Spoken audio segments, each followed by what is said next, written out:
Hey everybody, it is good to be here today. My name is Brent Moores. It's Managing an Options Portfolio Day and April 1st, April Fool's Day, everybody. No tricks here for you, but glad to be and glad to see you.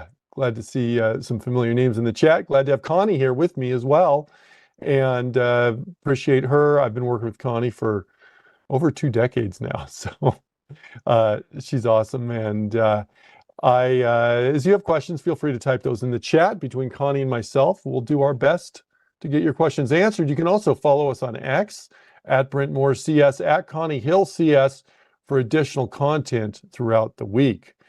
Today, I want to talk about a option strategy that is often used kind of in portfolio management in a sense, something that you may add on to an existing portfolio, namely covered calls. So we're going to hit that up in just a minute. But before we get too far into this, let me also mention that options do carry a high level of risk and are not suitable for all investors. And multiple option strategies will involve multiple transaction costs. Short options can be assigned at any time up to expiration, regardless of the in-the-money amount. That would include covered calls, because that's a short option. Rolling strategies can entail additional transaction costs. The material today is intended for educational and informational purposes only. The Paper Money software application is provided for educational purposes only. Paper Money does not assign short options early. That's different than your live account. And we're not going to factor in commissions or fees today, probably, but keep in mind, those are something for you to consider. Schwab does not recommend the use of technical analysis as the sole means of investment research. And all investment involves risk, including loss of principal. Past performance is no guarantee of future results. Let's come on up here. Let me just pull up. We'll start with the S&P 500. Nice strong bounce we've had here on this. You could still say we're in a downtrend. We're still below that 20-day moving average. We'll see. You know, a lot of this is just going to depend on news. The president is speaking tonight, presumably with some direction on the future of the conflict with Iran.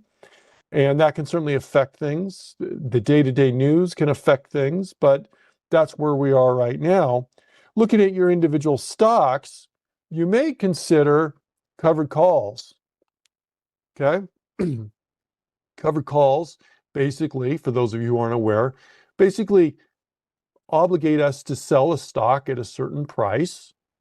But in returning in doing so, we are paid. You're paid a premium on those. So keep in mind, though, when you are doing a covered call, it is a bullish position. You own 100 shares of stock, or you buy 100 shares of stock. The delta on 100 shares of stock is going to be basically 100 delta on those, or if you want to express it in certain terms, a delta of 1, if you will. If we sell a call, you know, you're going to pick a strike price, you're going to have a short call, and that short call will have a delta of, I don't know, maybe -30, maybe -50, depending if you were to do it at the money. But the net delta on the whole thing is 70 in this example. The net delta is positive.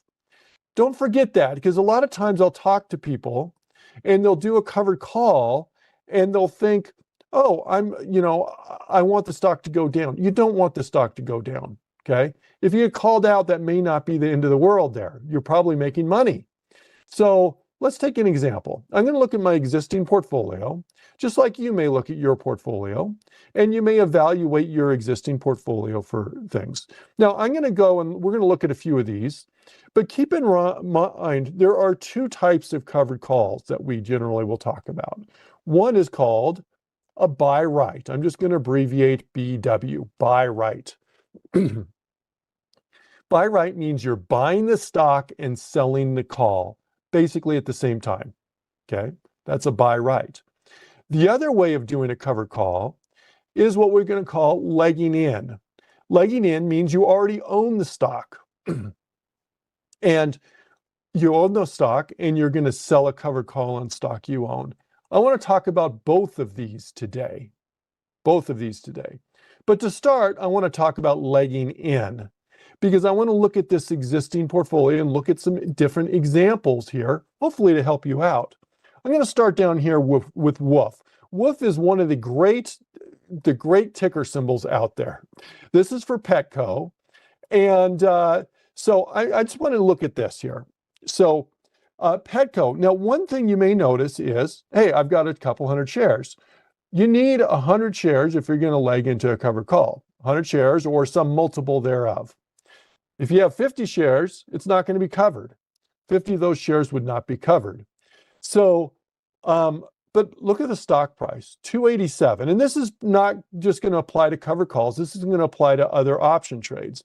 Very often, traders do not do options on really low price stocks. Let's just take a look at WOOF here, for example. Let's say we're considering selling a covered call on this. Remember, we need to be bullish. Well, you could make a case that we're bouncing here. Maybe we're going up. The stock's at 280 right now. If I go to my trade tab and look at my options, we don't have, well, we'll go to the 16, we'll go out 16 days here. You're kind of stuck. There's the 250, but that's significantly in the money. If I go to the $3 option on this, which is the next strike available, my bid price is 5 cents. Now, maybe we can get a little bit better than that, maybe 7 cents or something like that. But still, after you factor in commissions, a lot of traders would say it's probably not worth it. And what I will tell you, aside from any liquidity issues right now, just in general, when you're looking at doing option trades, I don't care what type of option trade, if you're looking at a stock that's under $5 a share, probably more often than not, it's not going to work out in terms of premium and strike prices and that sort of thing. Okay, so I'm going to bypass one of my favorite ticker symbols out there, and we're going to move on to something else. But I just wanted to show you that because I thought it's an important thing to realize there as we do this. Now, let's go to another one. I have Bank of New York Mellon. Now, we've got earnings in 10 days on this. When you're doing a covered call, you don't have to avoid earnings. Keep in mind, the earnings event is likely to spur an increased move in the stock, either up or down. However, implied volatilities will probably be elevated before earnings, so you can sell the call for more money, and therefore you're kind of compensated for the extra risk of the stock going up or down more. So there we go. Let's take a look at Bank of New York Mellon, though. Okay, so let's go to BK and consider legging into a covered call, because I have 100 shares of stock on this. And if I want, what I could do is consider, first of all, am I bullish or bearish? If I'm bearish on this, I can still do it if I'm bullish long term. Remember, when you're legging in, let's consider the short term. Okay, let's consider short term and let's consider long term. And this is going to be a little different than when we're doing a buy right. When we're legging in, we already own the stock. Presumably, if we own the stock, we're bullish long term. Okay, that kind of, maybe it goes without saying, you shouldn't own stock unless you're bullish long term. If you think the stock's going to be going down, you're not going to continue to hold it. So long term, we're bullish. But shorter term, if I think the stock is about to jump way up, it may not be the best time to sell the covered call because you're limiting your potential gains on that. Does that make sense? If you have questions, please type those in the chat. If you're legging in, long term, you should be bullish, but short term, you're probably more likely to get in after the stock has already moved up a ways, thinking, well, maybe it'll pause a little bit or maybe go down a little bit. And while it pauses, goes sideways, or goes down a little bit, you can take some advantage of that short call and the time decay there on that. Now, if I knew that this stock were going to continue to go way up, I'd wait for it to go up further. Of course, the challenge is we never know for sure, so we're just going to do our best guess. What I'm going to say is this. I'm going to say is we've had a pretty good run up. We have maybe some resistance around here. Yeah, we did spike above that briefly up here. But I'm going to say let's look around maybe that 125 level. And with the idea that we've had some upward momentum, may take a little breather. We do have earnings, but we'll go a little shorter term here on this and maybe be in and out by earnings. Okay, so let's do this. Let's just look at the trade, potential trade here. And we have a 120 strike. I'm going to go out 16 days on this. Now you can go up further, but if you do, keep in mind, often we're looking for periods of higher time decay, higher theta on these, because theta benefits you on the covered call. So if I had something out 30 days, I don't here on this, I have 16 days. So I'm going to go with that. I can go 120. That's actually in the money a little bit. Now, I can do that if my intention is I just want to get out right now, or get out very soon, or let's just say increase the odds of getting out soon. But if I'm still longer term bullish, I'm probably going to go out of the money a little bit. I can look at the chart, which we just did. We said 125 may make sense. I can also look at like a probability of being in the money or a delta. And often people will look around a 30 to 35-ish delta on that. Here we got 37, which kind of implies perhaps about that percentage chance, about 36, 37% chance of it being in the money at expiration. Now, we're using delta to kind of give us that probability, but really delta is just telling us how much that option moves in relationship to $1 move in the stock price. Okay.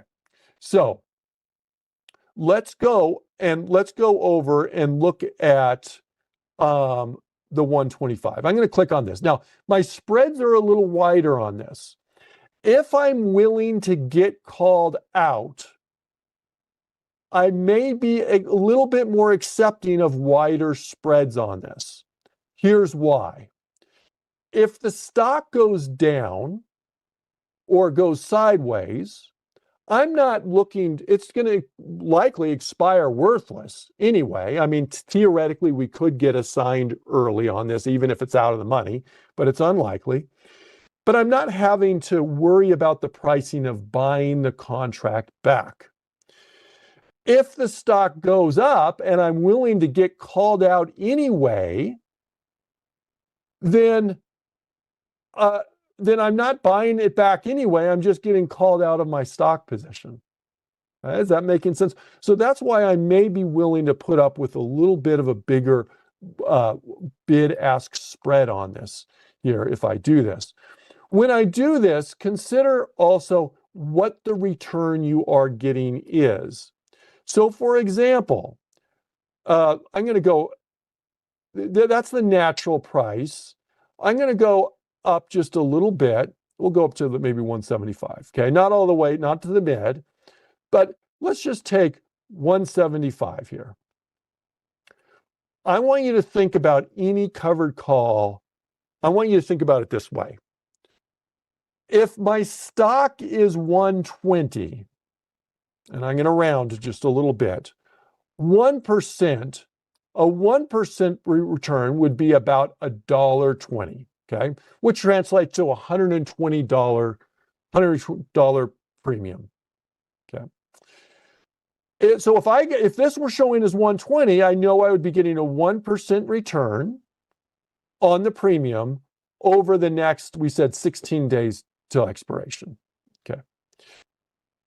Now there's a bit better chance it may move more because we have that the earnings event coming up, but I don't normally just do the math. You can do the math. I can take 175 and divide it by 120 and come up with a percentage, and that's 1.46%. 1.46%. I don't normally do that. What I do is 120 would be 1%. In my head, I can do 2% would be 240. That's easy enough. And what is this? This is 175. It's about halfway between those two. Okay, so it's roughly 1.5% return.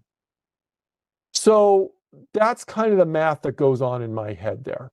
Very often with traders, and I'm not saying you need to do it this way, and there's times where I violate this myself, but they'll say they want at least a 1% return on the covered call to consider it worth it.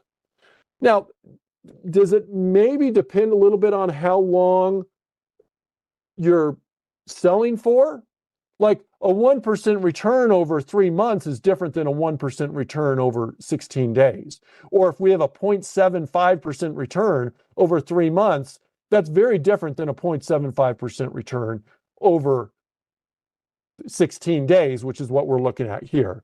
But in this case, very often on covered calls, we're going to be looking for somewhere between maybe a 1% return, maybe a 2% return. If we start seeing returns that are higher, maybe they're a 3% return or a 4% return, what that probably means, either you're going right at the money or it has an extremely high implied volatility.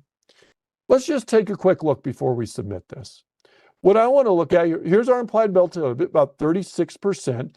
It's implying about a $7.5 move up or down on this stock here. So $7.5 move up would put us up to like the 128 level if we hold it through earnings and it goes all the way through. So there's certainly a chance we're going to get called out on that if that were the case. It could go down. But that's the consideration on this. When you're doing a cover call, when you're legging in, you're capping your gains and you're bringing in the premium, but it's not really protecting that much on the downside, which is why if you're bearish on this trade, you don't do the trade because it's not going to give you that much protection on it. Maybe a slight, if you're long, when I mean bearish, I mean longer term bearish, don't do it. Shorter term, a little pullback, that's fine. That may be the ideal time to do a cover call on that. Okay, so what I'm going to do is I'm going to confirm and send.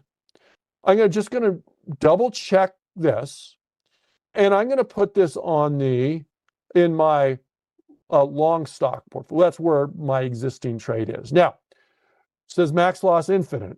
Don't worry about that. That's why we're doing the covered call, because this is not recognizing that we have the stock. We do have the stock. If we didn't have the stock, it would be a naked call. And that infinite return, infinite loss, potential loss, is how we're characterizing a naked call. But we're not doing that naked call. I'm going to send that trade there. Okay. So we now have a covered call on BK. Let's look at just a couple more, little more quickly here. And then I'm going to want to move on to some others. Let's take a look at Tesla, because Tesla is a trade that is just not going well right now for us. You can see this. We're in a big hole in Tesla. We have 100 shares, an expensive stock, okay, to be sure.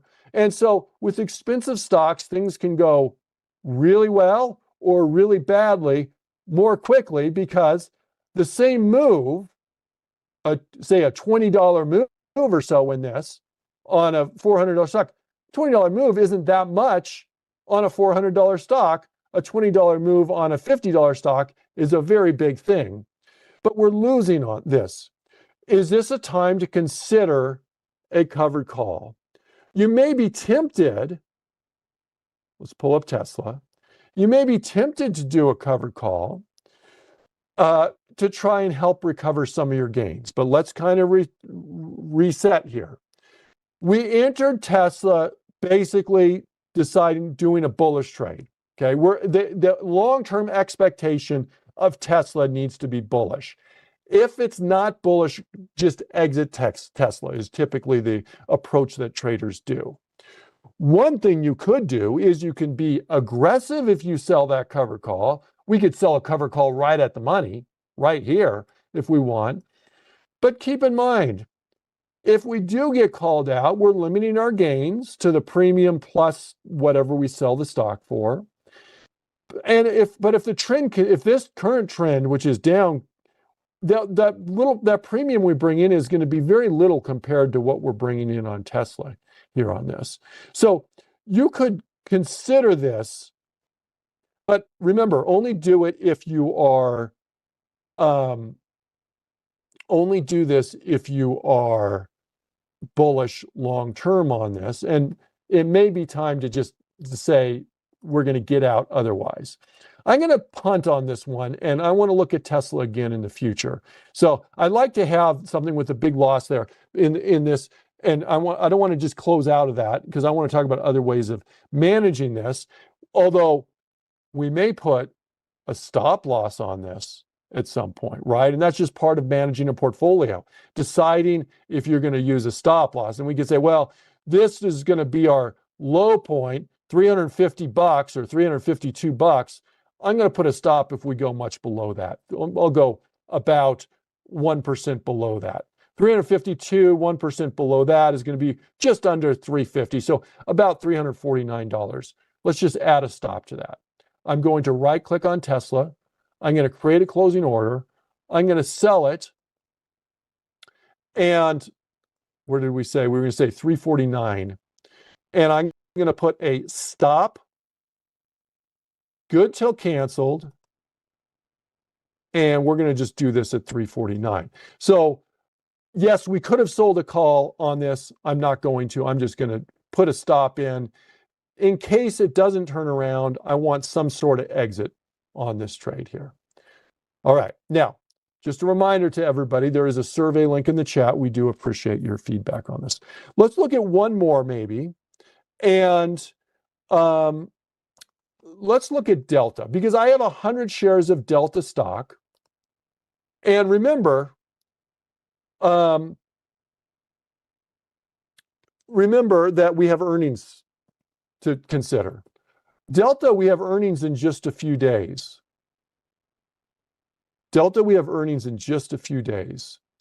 And so that's going to increase the movement. How much can we expect in terms of the movement? One easy way to do it is to look at this, and you can look at each month, and you can look in the parentheses here. It tells you what the expectation is based on the implied volatilities of what the move may be. Now, this isn't up, this isn't down, it's up or down. $2 up or down in the next day, well, that's before earnings. Obviously, after earnings, we're going to get a much bigger move. $6, $7, $7.50 over the next 16 days. Well, let's look at this. Where would $7.50 put it? $7.50 plus 67 is going to be about $74. About $74 if we did the full market maker move up there. Now, can it still go above that? Yeah, it still can go above that. Basically what it's saying, and let me subtract $7.50 from this, that's going to be about $60, okay? This is basically what the implied move is with earnings, including earnings over the next 16 days. Not exactly on earnings, but earnings and past, because earnings is in what, 4 or 5 days, I think we said? This is 16 days of movement. So that's how big it is. No guarantee it's going to stay there. Basically, this is giving me a standard deviation. About 68% chance that we're going to stay in here. Okay? So let's look and see what are possibilities here on this. I could go here. Let's go out 16 days, and I can let me get some more strikes on this. I can go 72.50. That's the 32. I can go 73. I'm only going to do this, though, if I'm willing to sell Delta. If I feel, Delta's had a good run, I want to put it above maybe a resistance level. This is below where the market maker move would be based on earnings. But if I'm willing to, let's say we do it at 72.50. let's consider where we are as compared to now. The stock's at, I'm just going to round and I'm going to say 67.50. If we sell out,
okay, hey, sorry about that, folks. We had a little technical issue.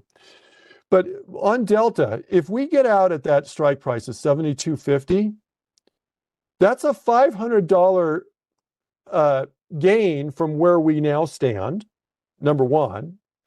Number two, we get to bring in the premium, and that premium would be around $150. So total, that'd be about a $650 gain from where we are right now. Now, if I'm long-term bullish, maybe I don't want to sell out in this case. That's just the decision you need to make on that. And so what we're going to do is I'm going to sell that covered call here at the 72.50 level. And we will, we're going to call that, we're legging this in. I'm going to confirm and send. And we're going to put this in with our long stocks there. Okay. So I'm going to click on send, and let me just go. For some reason, I've lost the chat here on this, but we'll proceed forward. Okay. All right. So that's legging in. Remember, legging in is looking at your existing portfolio for options trades that you can do, for cover calls that you can do. I would encourage each of you to look at your portfolio and consider the pros and cons of legging in. Doing a buy right is a little different. Doing a buy right, BW here for buy right, is we're buying the stock and we're selling the option at the same time. Our entry rules are going to be a little bit different there. Remember, when we legged in, presumably we already bought it a while ago when the stock was bullish. You're only buying stock when you think it's going to be bullish. But you may leg in by adding a cover call when you expect a temporary time where it's going to be going down. If you're doing a buy right, you don't want to get in right when you think the stock is going to go down, though, or when you think it's going to be sideways, you might as well wait to buy the stock until after you think it's about to go up again.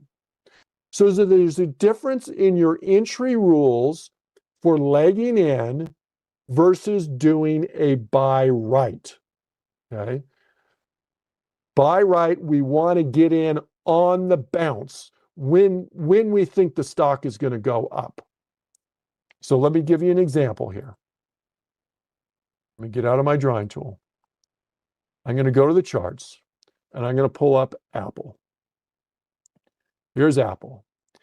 If you are bullish on Apple and you think, hey, I'm bouncing here off of this, and I think it's likely to go up more, maybe, just maybe, things that are dragging down the market are starting to change. I don't know. I cannot predict what is going to happen in the Middle East. I cannot predict what the president is going to talk about tonight. I don't know what the future course of that is going to be, but I suspect that has been dragging down the market quite a bit. Maybe if that starts to look better, maybe the market gets a little boost. Maybe we get in and we think Apple may go up at this point. If that is your assumption, it may or may not come to fruition. But if that's your assumption, you may consider doing a covered call on this. So let's look at Apple. We're only going to do this when we're bullish on this. And you can choose your date. We have a lot of expiration dates we can choose from here on this. I can go out 23 days. I can go out 30 days. I can go out however long I want. Here's 30 days. And I'm going to go to, let's look at that delta here. We can go out 33 delta is going to give us about $400 on that. Remember, we're going to convert that to a percentage. You can take out your calculator if you want. But what would 1% be? 1% would be about a $250 premium because our stock's at $250. 2% would be about a $5 premium. Okay, we're going out about a month here. So $5 premium would be 2%. And the premium we're looking at we'll go this 33 delta here, is around I'm going to just kind of do a mid price, is around $4. So it's more than a 1% premium. It's less than a 2% premium. It's a little closer to the 2% premium than the 1% premium. So we'll say that's about maybe a 1.6%. Now, I know that's not exactly right, but it gives me a ballpark figure to consider when I'm doing this. Do the math. If you want to make it exact, you can just do it that way to give you an idea. 1.6%, you're saying that's not much, but consider 1.6% over 1 month isn't terrible. The stock price we're looking at is $265. So if we were to buy Apple at we'll say $55, and it goes to $265, that's about $1,000 return on the stock if we were to get called out, plus the premium, which is another $400. That'd be about a $400 additional return, which would make it the total return about $1,400 if we get called out. Now, that's the good scenario, okay? For many years, I talked to people doing cover calls, and they would do a cover call, and they'd call me up, and they would say, Brent, things are just terrible. My stock, it's the option's in the money. The stock went up, and I'm going to lose my stock. That's the deal you get when you're selling a cover call. That's the reason people are willing to pay you $400 to do it. You can't have it both ways. Now, we can look to buy it back, but keep in mind, if you do buy it back and the stock has gone up, it's probably going to cost you a lot of money to buy back. But going into this trade saying, hey, I can make $1,400 on this, that's not a bad deal. Don't forget about that if the stock goes way up, but realize that's the consequence of it. Also realize you have all the downside risk. You have all the downside risk. And George in the chat said it's a stop win as opposed to a stop loss, is kind of a play on words George is using there. So I want you to realize that. It's just, you know your pros and cons, and then you can make an informed choice on whether you're going to do it, whether it's worth it to you. So in this case, that's what we're going to do. And so now, before we do this, and I'm looking at this 265 strike, keep in mind, you don't have to do it. If I want to be more aggressive on this and do the 255 strike, my premium is going to be a lot more, but I'm also going to be selling out at a much, it's basically at the money. So I'm not getting any more there. Okay. Now, question from Barbara. Great question from Barbara. Is there an optimal delta if you don't want to get called out? If you absolutely do not want to get called out, you don't do a cover call, first of all. The lower the delta, the lower percentage you are getting called out. But at a certain point, you got to ask yourself, yeah, we're capping our gains and we're not really getting hardly any return there. That's why a lot of people will say, I want at least the 1% return, excuse me. So what would a 1% return? Well, we'd be looking for something about 250 on this. That would give me the 270 strike. I can do that 270 strike. So I don't have a simple answer for you on that, Barbara. It's for a very good question. Just the more you're willing to get called out, the higher the delta. The less you're willing to get called out, the lower the delta. If you're doing a buy right, then I would say plan on getting called out, but it's not such a bad thing. In this case, $1,400 is not such a bad thing. So let's do it. Let's do that. Okay. Let me place the trade. Now, when we're placing this trade, and we're going to do it on the 265, we're going to do it a little different way. Because before, in our other examples, when we were legging in, we had the stock and we just needed to add in the call. This is a buy right. We don't own the stock. So I'm going to take that 265. I'm going to go to where it says spread single and change it to covered stock. I'm going to go to that 265 strike. I'm going to click on the ask price. Now you may be going, ask price? I thought you're selling the covered call. Yes, I am selling the covered call, but keep in mind, I'm also buying the stock. It's going to be a net debit on this. Now, the stock's almost at $255. My net price is about $250 because this price here is taking in to account both the stock and the short option. That's your buy right covered call on that.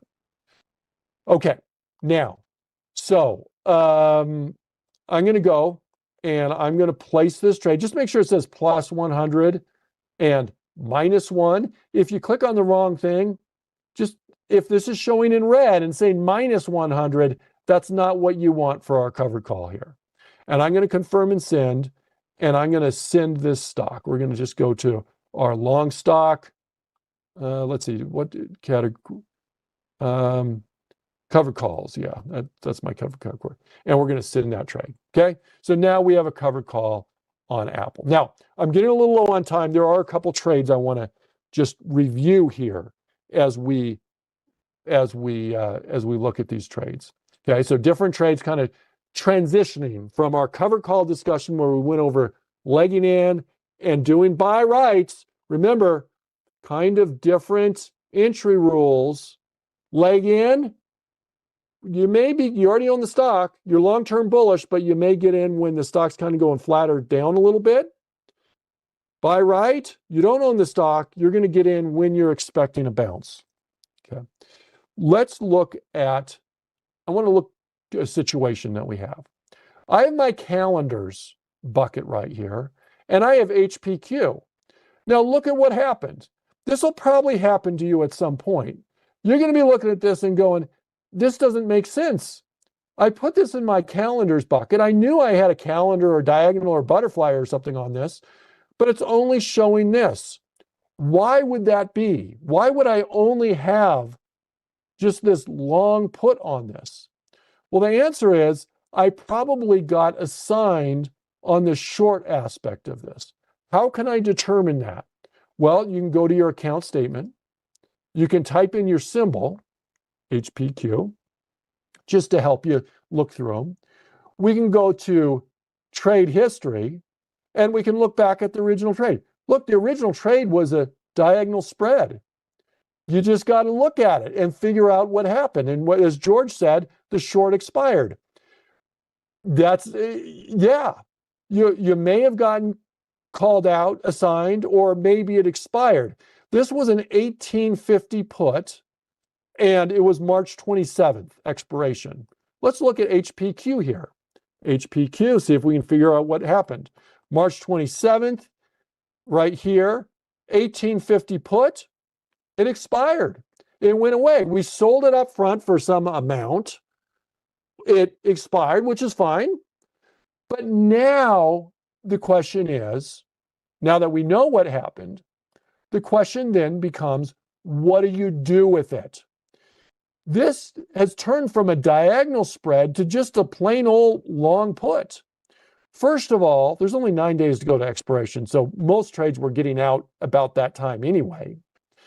Secondly, a long put is just an unabashedly bearish trade. If I'm very bearish in the short term for the next few days, because we're very close to expiration, we're probably just gonna, maybe we stick with it. But in this case, I think we're gonna get out of that. But I wanted to show you that because I think it's important. There's gonna be situations in here where you're looking at a trade and the trade isn't making sense to you. And so it's important that you have the capability of looking back and seeing what happened. And sometimes you just got to retrace the steps. Go to your account statement, look at the stock, make sure your history goes back far enough. I have 30 days here, so that's far enough, but you can change that to, I think it limits you to, 370 days. Go back and just retrace over time what happened to it, and you can figure it out. So that's how you do that, okay? So I'm going to exit this trade. I'm going to sell this, create a closing order. We're going to get out of this put, confirm and send, and we're just going to get out of that trade. Okay. Now, let's look at one more, and then we're probably going to go get going on this. Then we probably need to wrap it up at that point. Let me look at the trade desk. What do we got here on this? So we're selling twice as many in the middle as we are on the wings. This is a butterfly spread. Okay, this is a butterfly spread. With a standard butterfly, if they're equidistant, in other words, this long put is the same distance from the middle strike as this long put, then it's just a neutral trade where we want the stock going right here. But on this, it gets a little more confusing because it's a skewed butterfly. Let's take a look at the trade. Let's look at trade desk, TTD, and see where we are. The current stock price is right here. Now, we're making money right now, but this is where we are right now. If the stock stays where it's at, time decay is actually working against us, because you can see that because the blue lines where the purple line's eventually going to end up. So this actually gets worse. You may go, look, it's profitable even if we're at these lower strikes. Yeah, but it's actually going to get less profitable than we are right now. if we stay down here. Now, ideally, the stock would go up to about there, and some days would go by, and we'd go up there. So if I'm quite bullish on Trade Desk, it may make sense to stick with it. But if I think it's going to stay in this range, this 22 range, time decay is probably going to eat away at us on that trade. And so we would look to get out. Here's the Trade Desk right now. Looks like it's kind of bearish from a technical standpoint, but bearish trend. And therefore, I'm just going to cut out of this trade. Even though we have 16 days to go to expiration, we're going to look to get out. Now, if I was bullish on this, I may hold on to this just a little bit longer here in this case, but I'm not. So I'm going to look to exit. I'm going to exit that trade after this webcast because I'm out of time, everybody. Thank you for joining me. There's a survey link in the chat. We appreciate your feedback. Please remember to subscribe to that Trader Talks channel.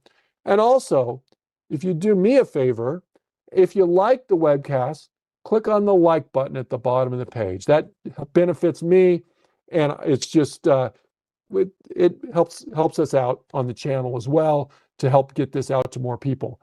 Appreciate you joining me, everybody. Coming up next, we have trading price patterns. Everybody have a wonderful week ahead, and we'll see you same time next week. Bye-bye, everybody.